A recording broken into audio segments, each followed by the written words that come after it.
Next game is the Cowboys and the Commanders. The Cowboys took this one 45-10.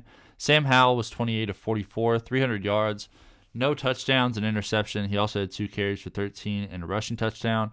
The rushing touchdown saved him here, but he kept those yards high, 300 yards, 44 pass attempts. This is how Sam Howell maintains his relevance. He just, your classic, don't watch him play, just look at the fantasy total at the end and you'll be happy. That high-end streaming sort of quarterback is how I see Sam Howell. You play him with the matchups, and he's always going to get that volume to get you enough points. Brian Robinson, 15 carries, 53 yards. He also had 2 catches for 11 yards. Just a solid day. Not the amazing days that he's had here recently, but with Antonio Gibson back, he kind of came back down a little bit. Chris Rodriguez had 4 carries for 21 yards. Antonio Gibson, who almost didn't play in this one, had 6 carries for 21 yards. He also had 3 catches for 16 yards.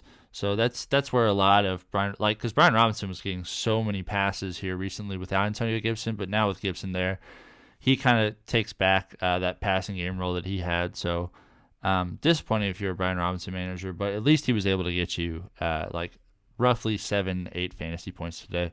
Sam Howell also had the 2 carries for 13 yards and a touchdown. Curtis Samuel. So this Washington offense, it's really hard to predict how targets are going to be spread. Curtis Samuel, 9 catches, 100 yards, 12 targets. I still don't really think he's an ad because he's going to be crazy up and down. Same thing with Jahan Dotson, 5 catches, 52 yards on 6 targets. I think your best opportunity for consistent production in this offense is Terry McLaurin. His upside isn't super high, but he has a fairly high floor because he's going to get a whole bunch of targets. He's just not going to catch a whole bunch of them for whatever reason, wild throws or whatnot. 4 catches, only 50 yards today, somewhat disappointing, but he did have the Stephon Gilmore shadow on him, so that's going to limit him too. Cole Turner, the tight end, had a catch for 29 yards. Byron Pringle had 2 catches for 27. Antonio Gibson, 3 catches for 16 on 4 targets. Logan Thomas, disappointing day here.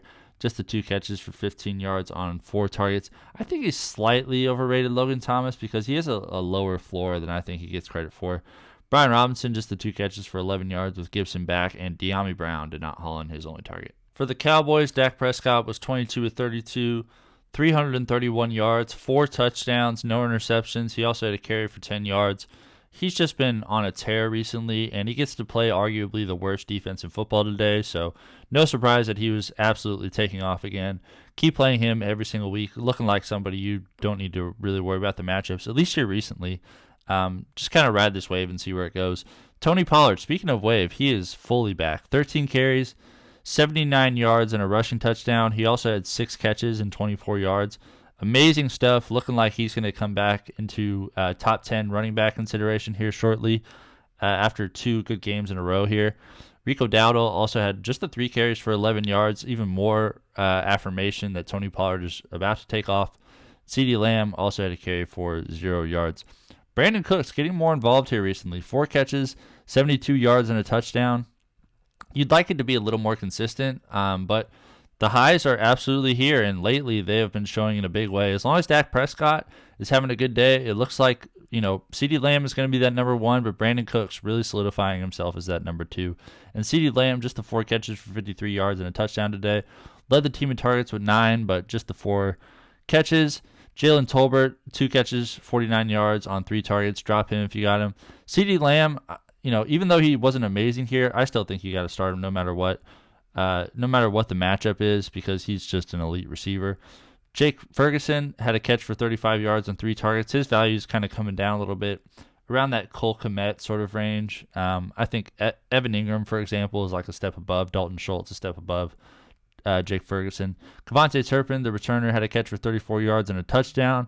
Jalen Brooks just had a catch for 24.